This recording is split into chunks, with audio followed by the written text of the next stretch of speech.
Thank you, and I'm very grateful to the Metropolis organisers for having me here. It's a great privilege.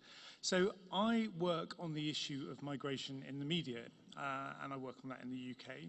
And people consistently come up to me and say things like, wow, it's such a crazy time dealing with this. You must be so busy right now.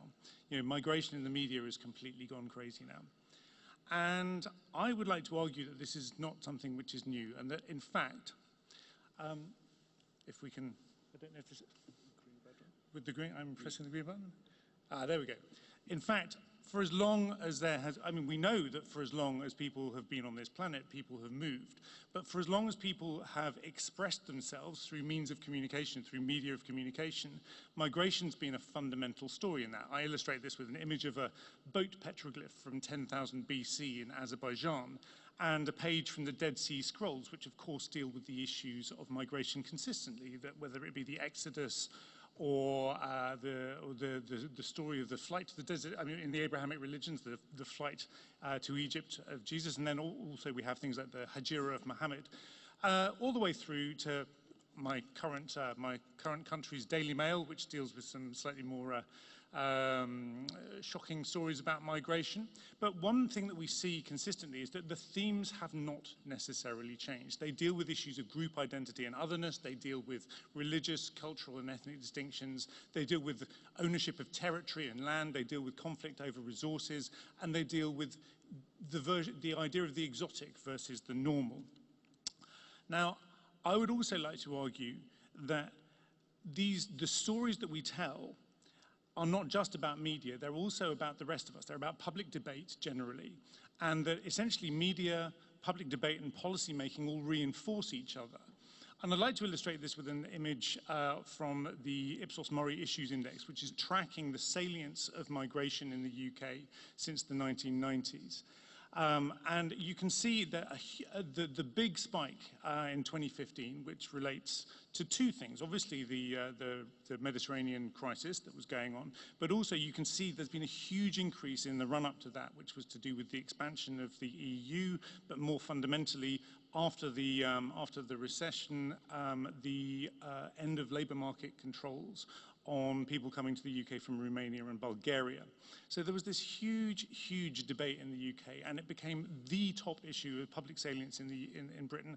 And of course, this discussion around the inability to control migration from the EU was a pretty fundamental part of the UK's decision to leave the EU. But what I'm really interested in is what happens after we vote to leave the EU. And you can see an absolute collapse in the salience of the issue of migration as a standalone issue in the UK. It reaches its lowest point since 2001 in May of this year. Now, the reasons for that collapse are essentially that there has been a reduction in the volume of discussion, I would argue.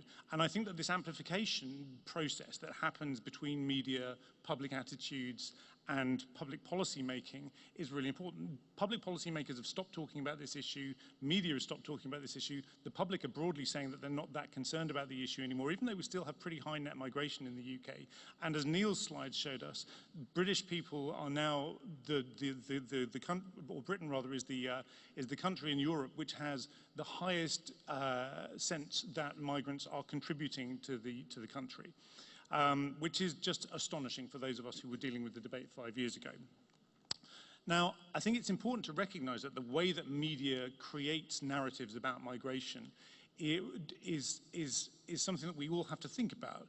I've recently been doing a research project which has involved interviewing a couple of hundred journalists around the EU to look at why media narratives about the issue of migration are so different in different European countries. Now, obviously, there are factors relating to the history of the countries and all that kind of stuff as well.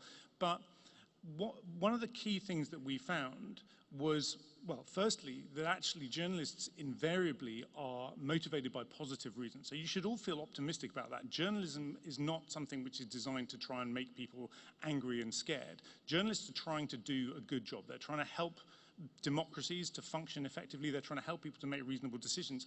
And journalists tend to have a strong sense that what they're doing is of value. And that's great. But there's a negative side to this whole thing, which is that journalists are also human beings. And they're affected by all kinds of factors that shape the way that they talk about subjects, complicated subjects like migration, not least of which is what the national narrative has been and is at any given point in time, what history tells us about that country, but also the commercial pressures of selling content in a competitive environment, whether or not governments are interfering. Obviously, we've seen in places like Hungary a lot more government interference on the issue of migration in recent times. Their own personal biases. Robert, you were very good about identifying your own. But also the cultures that exist within newsrooms. I mean, whether or not it's an aggressive place to work, whether or not whether or not getting a standout front page story is what decides whether or not you're being successful, or whether or not backing off when a story maybe doesn't stand up is important too. But also perceptions of whether or not editors have biases of their own, and not necessarily the editors expressing those biases directly. And when I say editors, I mean editors and proprietors as well. But actually journalists work to deliver something to their bosses. And if they imagine that their bosses have a certain conception about what is an important story and what sells, then that affects the kind of stories that they produce. And we found this quite, if you'd like to, the Reminder Project provides a lot more detail and analysis on this.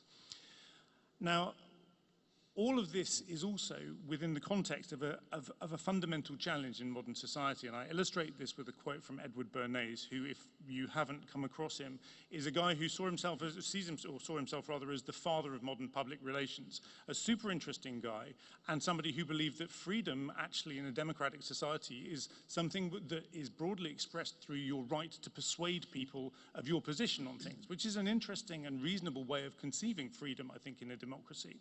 But the problem with this is that battles, essentially when you create a marketplace of ideas, you create winners and losers, and you also create debates which do damage as well as debates that do good. The photograph that goes with this is from a Lucky Strike cigarettes campaign, which Edward Bernays was responsible for, which was designed to encourage women in America to smoke cigarettes by using essentially feminist ideas, that it was a torch of freedom that they should carry. And we are involved consistently in battles of ideas in the modern world. Now, I would like to argue, to conclude what I'm going to talk about, that actually one of the key problems that we face is that by participating in battles of ideas where the frames and the ways that we talk about these complicated issues are created by people with an agenda to push something else, creates a problem, and that we need to start to bridge the gaps between public policy making, media, academia, and until we can actually recognize that these aren't three separate components of policy making, but in fact one trinity that, if it does not work together, will be significantly problematic. We will always fail to deliver effective solutions to migration problems, whatever, or effective outcomes for migrants. Not just for migrants, but for a number of other subjects as well. So I think it's super important that we recognize that journalists need to see that they are part of the policy-making process. Academics need to see that they're part of the policy-making process. And policymakers need to recognize that both of those players are important parts of the policy-making process. We all inform each other, we amplify things, we can reduce the volume as well, and we don't necessarily need to fight problematic narratives by producing facts. I think facts are a critical part of dealing with problematic narratives, but we can also do it by having different conversations. Okay, and that's me. Thank you very much.